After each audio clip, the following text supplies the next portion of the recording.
8वीं बोर्ड परीक्षा 2023 कक्षा 8 की ये आपके संस्कृत का पेपर है जो आपके 11 अप्रैल को होने वाला है, तो उसके लिए काफी इंपॉर्टेंट वीडियो है। और ये पेपर आपके बोर्ड की ओर से ही जारी किया गया पेपर है, तो आपके निश्चित रूप से इसमें से कई सारे प्रश्न आपको देखने को मिलेंगे और एक आपको पेपर का पैटर्न पता चलेगा कि आपके संस्कृत में क्या क्या पूछा जाने वाला है। तो वीडियो को शुरू से अंत तक देखना। और जिन्होंने पिछले वीडियो देखे गणित के, जिसने बराबर वीडियो देखे हैं, पूरे वीडियो देखे, उनसे मैं उम्मीद करता हूं कि उनकी जो पेपर है वो काफी अच्छा गया होगा। और आपके पेपर कैसा गया गणित का, आप कमेंट करके मुझे जरूर बताना। आपको कोई फायदा मिला है मेरे वीडियो से या फिर नहीं मिला है, आप मुझे नीचे कमेंट करके जरूर बताना। और निश्चित रूप से मैं आपको विश्वास दिलाता हूं, जिसने मेरे पूरे वीडियो देखे हैं उसको 100% फायदा मिला होगा और उसके अच्छे नंबर आएंगे। ये मैं आपको जो नीचे जो कमेंट करेंगे बच्चे, उसके माध्यम से मैं आपको बताऊंगा कि हाँ, ये बच्चे जो लगातार जुड़े हुए और यहाँ पे पूरे वीडियो देखते हैं और उनको जो काफ़ी अच्छे नंबर आएंगे। तो आइए अब हम जो संस्कृत का पेपर हो शुरू कर देते हैं और आपके पेपर हम देख लेते हैं। पहला जो प्रश्न है इसमें आपके पूछा गया है कि ये जो आगच्छति शब्द है इसमें आपको उपसर्ग बताना है। तो ये आगच्छति जो शब्द है इसमें आपको उपसर्ग बताना है। तो उपसर्ग क्या होता है, किसी शब्द के आगे लगता है वो उपसर्ग होता है, आगे वाला उपसर्ग होता है, तो इसमें आ उपसर्ग होगा, आ प्लस गच्छति होता है, आ प्लस गच्छति, तो ये हो जाएगा आगच्छति। तो इसका उपसर्ग क्या हो जाएगा, आपके आ हो जाएगा। जो आगे लगता है शब्द के उसको हम उपसर्ग कहते हैं। दूसरा प्रश्न आपके अधोलिखित कत्वा प्रत्यय युक्त पदम अस्ति, इसमें से आपको कत्वा प्रत्यय युक्त आपको शब्द बताना है। तो ये देखो कत्वा और गत्वा मिल रहा है, एक देखो कत्वा और गत्वा, तो इसमें आपके ये गत्वा हो जाएगा, ठीक है। यह वाला इसमें कत्वा प्रत्यय है, प्रत्यय का मतलब पीछे लगने वाले शब्द, तो ये कत्वा है। और इसमें आपके गंतुम, इसमें तुमुन प्रत्यय है, ठीक है, इसमें आपके तुमुन प्रत्यय। देखो जैसे मैंने आपके गणित के लिए वीडियो बनाए थे वैसे ही मैं आपके संस्कृत के लिए भी बनाऊंगा, लेकिन कई सारे विद्यार्थी जो केवल वीडियो को देखते हैं और चैनल को सब्सक्राइब नहीं करते हैं, तो मैं कहता हूं कि आप इस चैनल को जरूर सब्सक्राइब करें ना। और ऐप के ऊपर आपने टेस्ट दिया तो निश्चित रूप से आपको वहां पे भी फायदा मिला होगा, तो प्ले स्टोर से आप ऐप को डाउनलोड करके वहां पे टेस्ट भी देना है। तीसरा प्रश्न है कि भगिनी प्रदेश अयम बहवाकर्षक अति प्रतीयते अस्मिन वाक्य अवयव पद, इसमें से आपको अवयव पद बताना है। तो अवयव का मतलब जो लिंग वचन काल के अनुसार बदलता नहीं, उसको अवयव कहते हैं। तो इसमें हो जाएगा आपके इति, ये इति अवयव पद के रूप में जाना जाता है। एकदा स वने जाल विस्तर्यम गृहम आगतवान अस्मिन वाक्य सर्वनाम पदम, इसमें आपको सर्वनाम बताना है। तो स का मतलब वह, स ये आपके सर्वनाम पद है। वयम वसुंधरा मन्य, हम अपनी धरती को क्या मानते हैं, तो वसुदेव कुटुंबकम, वसुदेव कुटुंबकम आपने सुना होगा, वसुदेव कुटुंबकम होता है, तो ये कुटुंबकम हो जाएगा। आर्यभट्टेन ग्रंथ रचित, आर्यभट्ट ने कौन सा ग्रंथ रचा था, तो ये हो जाएगा आपके आर्यभट्टियम। आर्यभट्टियम ये नाम याद कर लेना, ये मोस्ट इंपॉर्टेंट है आर्यभट्टियम। और अगला प्रश्न है कि क्षितौ राज्यते भारत स्वर्ग भूमि प्रस्तुत पाठ्य लेखक अस्ति, ये जो आपके पाठ है भारत स्वर्ग भूमि वाला, इस पाठ के लेखक का नाम बताना है। इसका मतलब आपके एक तो आपके लेखक का नाम निश्चित रूप से पूछा जाएगा, तो जो लेखक का नाम है वो है आपके डॉक्टर कृष्णचंद्र त्रिपाठी, ये आपके डॉक्टर कृष्णचंद्र त्रिपाठी हैं।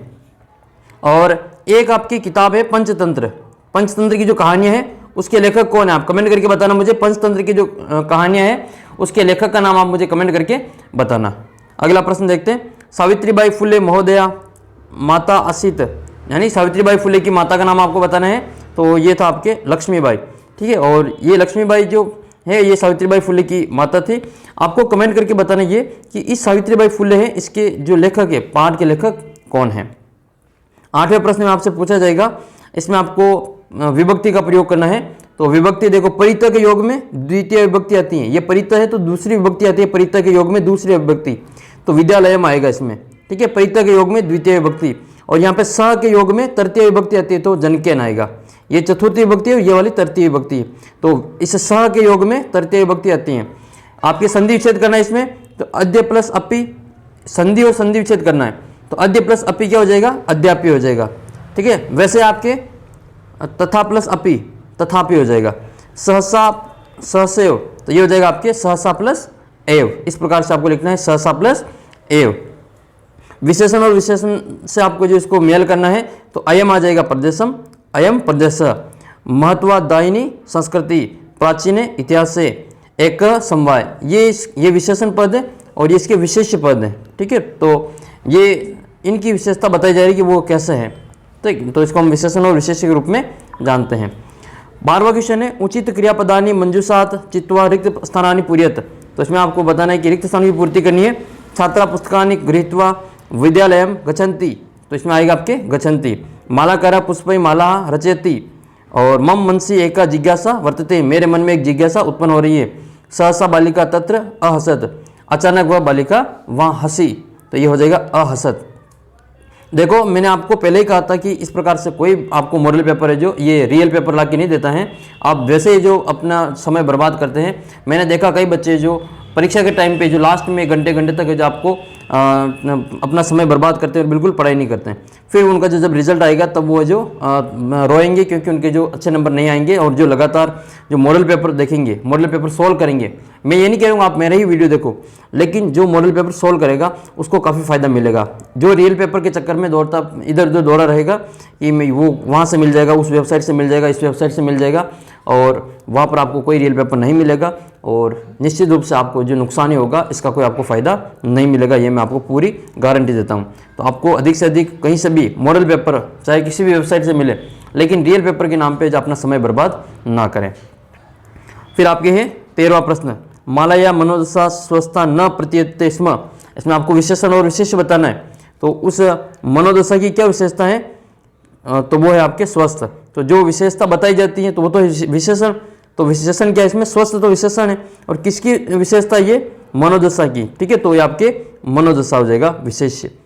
जिसकी विशेषता बताते हैं वो तो आपके विशेष्य होता है, और जो विशेषता बताता है वो आपका विशेषण होता है। जैसे काली गाय, ये काली गाय है, तो ये काली तो इसमें विशेषण है और गाय क्या है, विशेष्य है।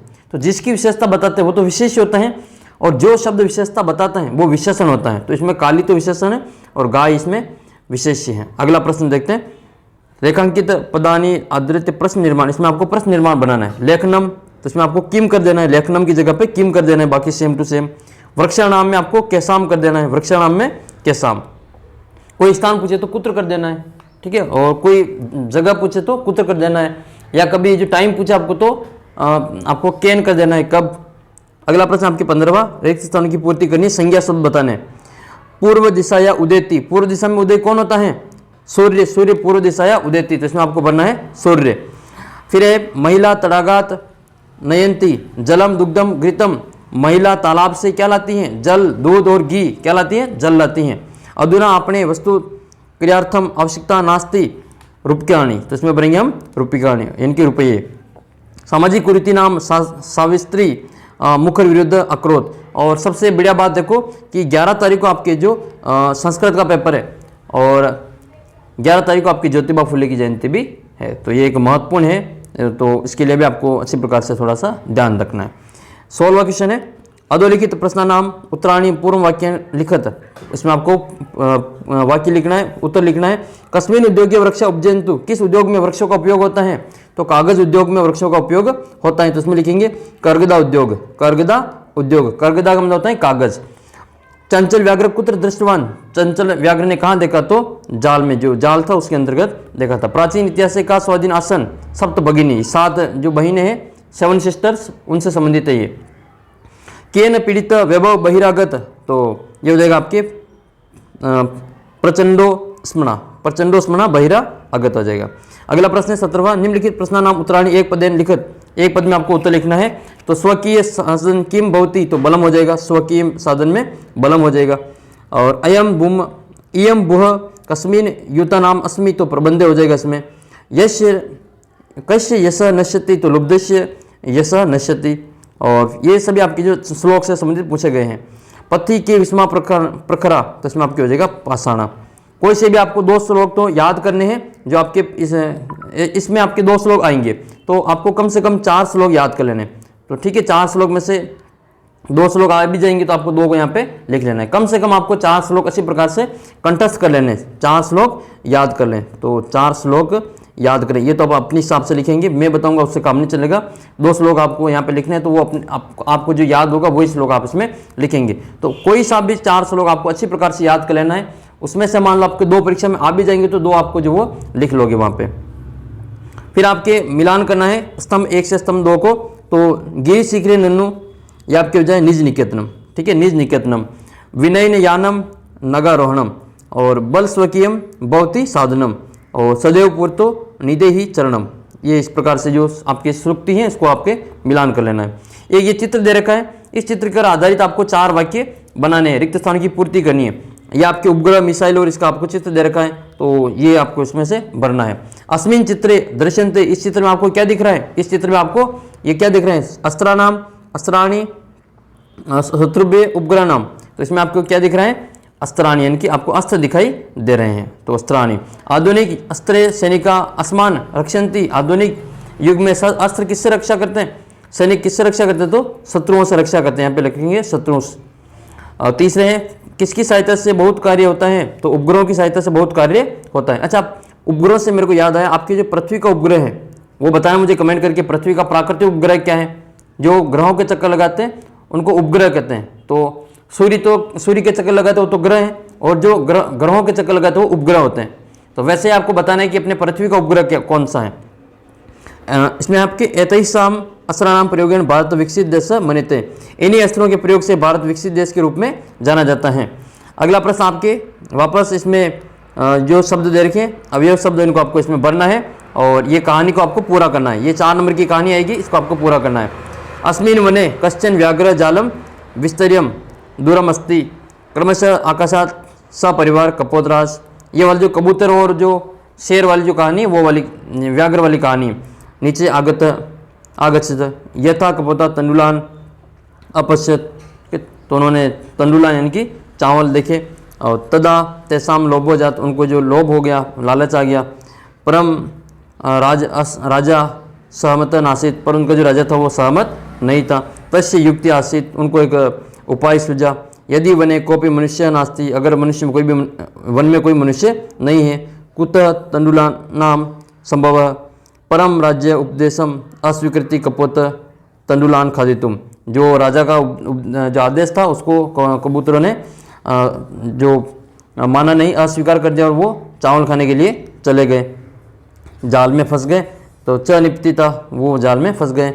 अतः उत्तम सहसा विदितम न क्रियाम, जो अनुचित न है, यानी कि जो आदेश का पालन नहीं करता है वो निश्चित रूप से नुकसान होता है। फिर आपकी एक घटना दे रखी है, इसको घटना को क्रम से लिखना है। तो सबसे पहले आप इसमें लिखेंगे, ये 8 वाक्य दे रखे, 8 वाक्यों को आपसे क्रम से लिखना है। सबसे पहले आएगा इसमें शालिनी ग्रामावकाश से पितृ गृहम आगच्छति। शालिनी जो है ग्रीष्मावकाश है, यानी गर्मी की छुट्टियों में वो पिता के घर गई। फिर दूसरे नंबर पे आएगा भ्रातृजायाम स्वास्थ्य समीचीन नास्ति, उसके भाई का जो स्वास्थ्य वो ठीक नहीं था। और फिर है इसमें आपके तव मनसी, फिर इसके तीसरे नंबर पे आएगा ये कि माला शालिनी च चिकित्सा प्रति गच्छन्तो वार्ता कुरुत, जो है जो शालिनी है वो माला चिकित्सक के पास में गई उनसे बातचीत करने के लिए। फिर चौथे नंबर पे आएगा तदेव क्रीडती 3 वर्षीय पुत्री अंबिका पितु कोड़े उपविष्टि, उसकी जो 3 वर्षीय पुत्री थी उसका नाम क्या था, अंबिका, जो कि उसके पिता के पास में खेल रही थी। और फिर आपके 5वें नंबर पे आएगा अधुना एक पुत्र आवश्यकता अस्ति, उसको एक पुत्र की आवश्यकता थी। 6ठे में आएगा तव मनसी एतदसी कश्चित वृत्ति आग। 7वें नंबर पे आएगा इसमें अहम स्वपराधम स्वीकरोमि लज्जित अस्मि, उसने अपने अपराध को जो स्वीकार किया और वो जो बहुत ही लज्जित हुआ। 8वें नंबर पे आएगा वयम सर्वे मिलित्वा चिंतम यथार्थ रूप क्रिया में, हम सभी को जो चिंतन करके मनन करके इसके संबंध में आपको अच्छे कदम जो उठाने चाहिए। फिर आपके एक प्रश्न ये है जिसमें आपको हिंदी भाषा में अनुवाद करना है, हिंदी भाषा में इसको लिखना है, अनुवाद करना है। 2 श्लोक दे रखे, वृक्षाग्र वासी न च पक्षीराज, ठीक है, त्रिनेत्रधारी न च शूलपाणी। ये आपको एक पहेली दे मिली है, इस पहेली का आपको क्या करना है, भावार्थ लिखना है, हिंदी भाषा में भावार्थ लिखना है। तो आपको ये लिखना है। एक आपकी ये है, किसी भी 2 को, 3 दे रखा, इसमें से 2 को बताना है। अभिवादन शिलेश्य नित्यम वर्धोपसेविन तत्वारी तस्य वर्धनते आयुर्विद्या यशो बलम। एक ये श्लोक याद कर लेना, बहुत ही आसान है ये, और एक ये ऊपर वाला श्लोक भी ये बहुत ही आसान है। तो कोई सा भी आप याद करेंगे तो आपको जो बहुत ही फायदा मिलेगा। तो पहली जो पूछी गई है वो इस प्रकार से है, भावार्थ में लिखेंगे कि भावार्थ में इसका क्या लिखेंगे, पेड़ के ऊपर रहने वाला है किंतु गरुड़ नहीं है। वृक्षाग्रवासी न च पक्षीराज, पेड़ पे रहता है लेकिन वो गरुड़ नहीं है। 3 नेत्र वाला है लेकिन वो शिव नहीं है। अच्छा, शिव जी को त्रिनेत्र कहा जाता है।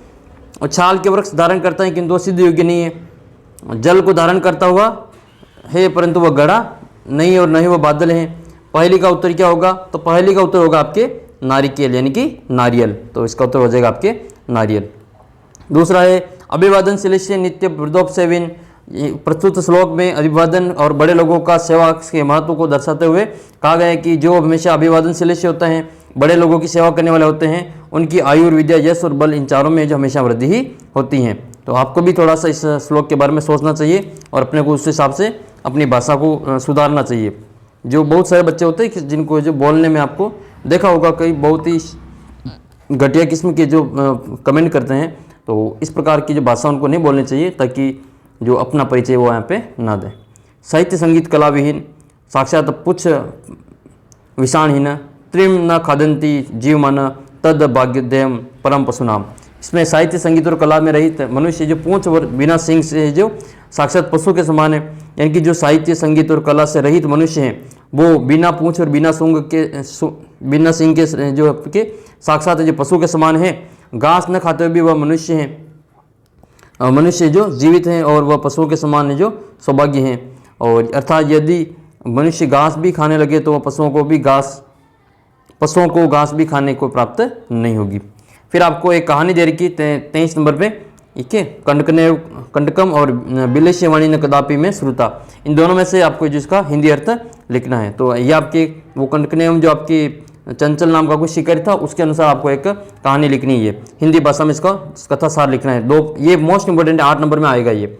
एक तो इसको आप याद कर लेना कंटकनेय और एक आपके ये बिलेशी, इसके बहुत बड़े चांस इस वाले के, दोनों का इसी प्रकार से रट लेना।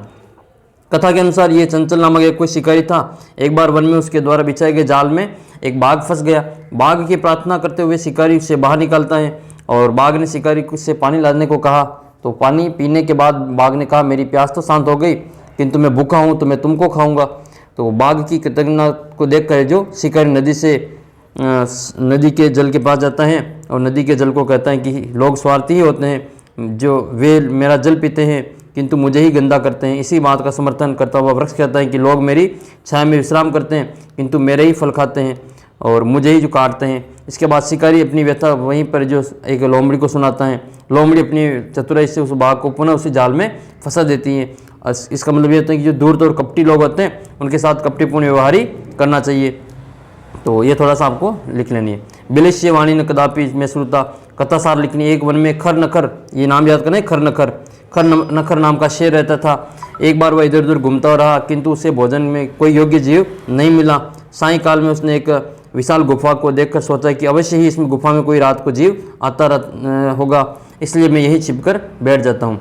इसकी पीडीएफ आपको ऐप के ऊपर मिल जाएगी या फिर आपको अपने व्हाट्सएप ग्रुप में मिल जाएगी। व्हाट्सएप ग्रुप को आप ज्वाइन कर लेना, तो वहाँ से इसको मिल जाएगी। बीच में गुफा का स्वामी जो दधिपुच्छ नामक गिद्दड़ था, ये गिद्दड़ का नाम है दधिपुच्छ, ठीक है। तो वो वहाँ आया और उसने गुफा के अंदर देखा कि जाते गुफा के अंदर शेर को जाते हुए, और उसके पैरों को जो चिन्ह थे वो देख लिए, लेकिन अंदर जाते हुए तो देखे लेकिन बाहर आते हुए उनके चिन्ह नहीं दिखे।